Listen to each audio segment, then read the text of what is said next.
करोड़ों cricket fans जिस घड़ी का इंतजार कर रहे थे वह घड़ी आखिरकार आ ही गई है, क्योंकि विश्व के सबसे बड़े क्रिकेट स्टेडियम में भारत और इंग्लैंड के बीच 2 टेस्ट और 5 T20 मैच खेले जाने वाले हैं।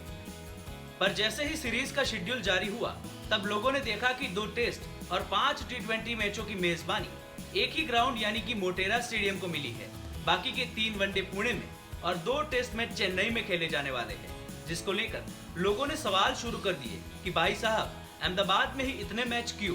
तो कुछ लोगों का मानना था कि बीसीसीआई के सेक्रेटरी जय शाह की वजह से मोटेरा स्टेडियम को इतने सारे मैचों की मेजबानी मिली है, लेकिन बात ऐसी नहीं है। दरअसल इसी साल तैयार हुआ मोटेरा स्टेडियम क्रिकेट का सबसे बड़ा मैदान है, जिसमें तमाम ऐसी सुविधाएं हैं जो इसे पूरी दुनिया के स्टेडियमों से और बेहतर बनाती है। और इसमें भी कोरोना के चलते अब टीमें ज्यादा ट्रेवल से बच भी रही है। और हाल ही में इंग्लैंड ने कोविड काल में अपनी घरेलू सीरीज भी गिने चुने मैदानों पर ही कराई है और भारत की टीम भी ऑस्ट्रेलिया में गिने चुने मैदान पर ही खेल रही है। इसी सब को देखते हुए बीसीसीआई ने भी यह सीरीज कायदे से प्लान की है। तो चलिए अब आपको बताते हैं कि क्या है पूरी प्लानिंग। भारत के दौरे पर आने से पहले इंग्लैंड की टीम श्रीलंका में खेल रही होगी, जहां से सीरीज खत्म होने के बाद जनवरी के आखिरी सप्ताह में इंग्लैंड की टीम चेन्नई पहुंचेगी, जहां पर सीरीज के पहले दोनों टेस्ट मैच खेले जाने वाले हैं। चेन्नई को पहला वेन्यू इसलिए चुना गया क्योंकि यह कोलंबस से नजदीक है। इसके बाद 17 फरवरी के दिन दूसरा टेस्ट खत्म करने के बाद दोनों टीमें अहमदाबाद के लिए रवाना होगी। सीरीज का तीसरा टेस्ट डे नाइट है, जिसका आयोजन मोटेरा स्टेडियम में होगा, क्योंकि बीसीसीआई ने पहले ही तय कर दिया था कि भारत का अगला home pink ball test Motera में खेला जाएगा। अब स्थिति ऐसी भी है कि बायो बबल की वजह से टीमें एक ही मैदान पर ज्यादा से ज्यादा मैच खेल रही है। ऐसे में बीसीसीआई ने आखिरी के दोनों टेस्ट के साथ 5 T20 मुकाबले भी इसी मैदान पर करवाने का फैसला लिया है। इस मैदान पर 5 T20 मैच करवाने की एक वजह यह भी है कि इसी साल भारत में T20 विश्व कप का आयोजन भी होना है।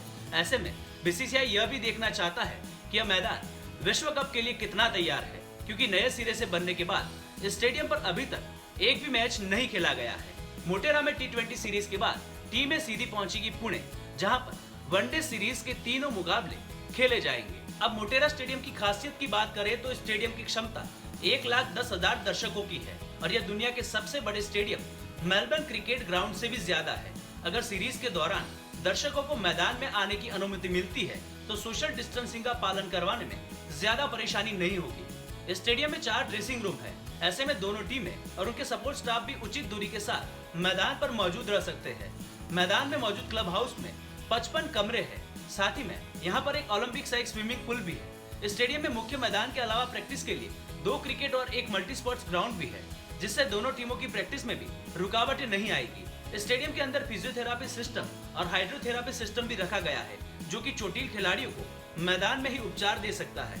ऐसे में खिलाड़ियों को उपचार के लिए बायो बबल से बाहर नहीं जाना होगा। इस मैदान पर कुल 11 पिचें हैं, जिन्हें लाल और काली मिट्टी की मदद से तैयार किया गया है। ऐसे में 5 T20 मैच और 2 टेस्ट मैचों के लिए अलग अलग पिचों का इस्तेमाल भी किया जा सकता है। मोटेरा स्टेडियम में इस तरह के तमाम प्रबंध है, जिससे कोविड के समय में टीमों को मैदान के अंदर ही अत्याधुनिक सुविधाएं भी मिल पाएगी। इसी वजह से बीसीसीआई ने इस स्टेडियम में सीरीज के सबसे ज्यादा मैच करवाने का फैसला लिया है। आपको हमारा ये वीडियो कैसा लगा, अपनी राय हमें कमेंट बॉक्स में जरूर बताएं और हमारे चैनल गुजरात तक को सब्सक्राइब करना न भूलें। नमस्कार।